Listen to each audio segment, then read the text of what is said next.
आज से 10 साल पहले अखलाक मॉब लिंचिंग कांड ने पूरे देश को हिलाकर रख दिया था। उत्तर प्रदेश के गौतम बुद्ध नगर जिले के बिसाहड़ा गांव में भीड़ ने मौत का ऐसा तांडव किया था जिसमें अखलाक की जान चली गई थी। ये वो वक्त था जब मॉब लिंचिंग टर्म भारत में ज्यादा सुना गया।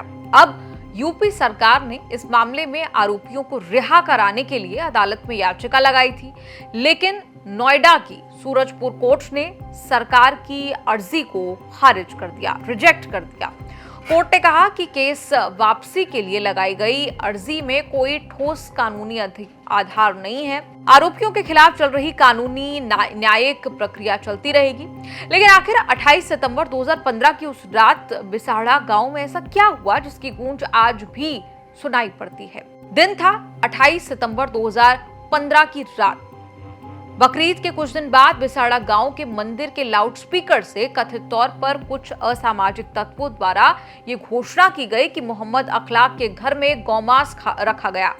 ये भी कहा गया कि उन्होंने बछड़े की हत्या की है। बिना किसी पुष्टि के ये बात तेजी से पूरे गांव में फैलती चली गई। धार्मिक भावनाओं को भड़काने वाली इस घोषणा ने हालात को अचानक विस्फोटक बना दिया। रात का समय होने के कारण लोग भावनाओं में बहते चले गए। इसी अफवाह ने हिंसा की नींव रखी। घोषणा के कुछ ही देर बाद सैकड़ों लोग अखलाक के घर की ओर बढ़ गए। रात के करीब 10:30 बज रहे थे। भीड़ ने उनके घर पर धावा बोल दिया। दरवाजा तोड़कर अखलाक और उनके बेटे दानिश को बाहर घसीटा गया। लाठियों, ईंटों और पत्थरों से दोनों पर बेरहमी से हमला किया गया। घर की महिलाएं चीखती चिल्लाती रही, भीख मांगती रही, लेकिन भीड़ पर कोई असर नहीं हुआ। भीड़ ने 52 साल के मोहम्मद अखलाक को मौके पर ही मार डाला। उनके बेटे की ब्रेन सर्जरी करानी पड़ी। दानिश की हालत लंबे समय तक नाजुक बनी रही। इस घटना ने पूरे देश को झकझोर दिया। सोशल मीडिया से लेकर संसद तक इस पर बहस शुरू हो गई। अखलाक की मौत सिर्फ एक व्यक्ति की हत्या नहीं बल्कि कानून व्यवस्था पर सवाल बन चुका था। इस पूरी घटना के बाद पुलिस ने मामला दर्ज किया। गांव में भारी पुलिस फोर्स जो है वो लगाई गई। अखलाक के घर से मिले मांस को सबूत के तौर पर जब्त किया गया। कई लोगों को हिरासत में भी लिया गया था, लेकिन शुरुआती जांच को लेकर लगातार सवाल उठते रहे। परिवार ने आरोप लगाया कि पुलिस ने समय पर मदद नहीं की। घटना के बाद गांव में तनावपूर्ण माहौल जो है वो बना रहा। पुलिस की भूमिका पर भी लगातार इस पूरे कांड में सवाल उठते रहे। पुलिस ने मांस के टुकड़ों को जांच के लिए भेजा। साफ तौर पर पहले मटन बताया गया, बाद में मथुरा लैब की रिपोर्ट में कहा गया कि मांस गाय या उसके वंश का है।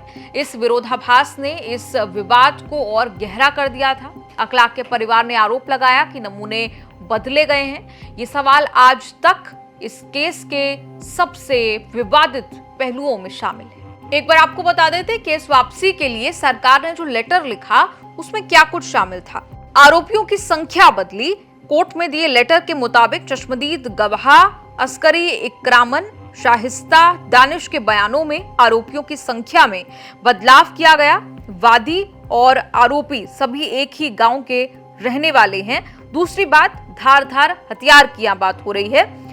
पुलिस ने घटना में आरोपियों के पास से 5 लाठी, सरिया और ईंट की बरामद जो है वो किए। साफ है कि घटना में पिस्टल, तमंचा की बरामदगी नहीं हुई, ना ही किसी धारदार हथियार का इस्तेमाल हुआ। इसके साथ ही केस वापसी के लिए एक और बिंदु पेश किया गया कोर्ट के सामने। कहा कि रंजिश के साक्ष्य नहीं है। केस डायरी में ऐसा कोई प्रमाण नहीं मिला कि दोनों पक्षों के बीच पहले से कोई रंजिश रही हो। भारतीय संविधान और भारतीय न्याय प्रणाली सभी नागरिक के लिए समान है, चाहे किसी भी मामले में अभियोगी हो। भारतीय नागरिक होने के कारण सभी को भारतीय संविधान का संरक्षण मिला है। इसलिए सामाजिक सद्भाव की बहाली के लिए मुकदमा वापस लिए जाने का आदेश पारित किया जाए। ये यूपी सरकार की तरफ से दलील जो है वो केस वापसी की रखी गई थी। और क्या कुछ केस में हुआ वो हमने आपको शुरुआत में बताया, और क्या उस रात को घटित हुआ था वो भी सिलसिलेवार तरीके से बताया। आपका इस रिपोर्ट पर क्या कुछ कहना है, कमेंट्स में लिखकर अपनी राय जरूर बताएं।